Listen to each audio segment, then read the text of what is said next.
ایک صاحب نے سوال کیا ہے کہ انفرادی فرض نماز میں تکبیر پڑھنا ضروری ہے یا نہیں. دیکھیں جو شروع میں تکبیر پڑھی جاتی ہے نا، جس کو تکبیر تحریمہ کہتے ہیں، نماز کی جو پہلی تکبیر ہے، یہ تو فرض ہے.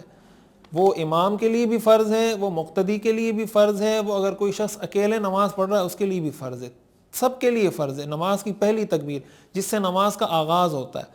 باقی اس کے علاوہ جو دیگر تکبیرات ہیں، جیسے رکوع میں جاتے وقت تکبیر پڑھی جاتی ہے، سجدے میں جاتے وقت تکبیر پڑھی جاتی ہے، یہ ساری تکبیرات یہ سنت ہیں. اگر کوئی نہیں پڑھے گا تو نماز پہ اثر نہیں پڑے گا. البتہ ایک سنت کا تارک ہوگا، سنت چھوڑنے والا ہوگا تو چھوڑنی نہیں چاہیے، لیکن اگر کسی نے چھوڑ دی غلطی سے تو نماز بہرحال اس کی ہو جائے گی. البتہ اگر نماز کی شروع کی جو پہلی تکبیر ہے وہ اگر امام نے چھوڑ دی، مقتدی نے چھوڑ دی، یا اکیلے نماز پڑھنے والے میں سے کسی نے بھی وہ تکبیر چھوڑ دی تو اس کی نماز نہیں ہوگی. نماز شروع ہی نہیں ہوگی، جب شروع نہیں ہوگی تو آگے مکمل کیسے ہوگی؟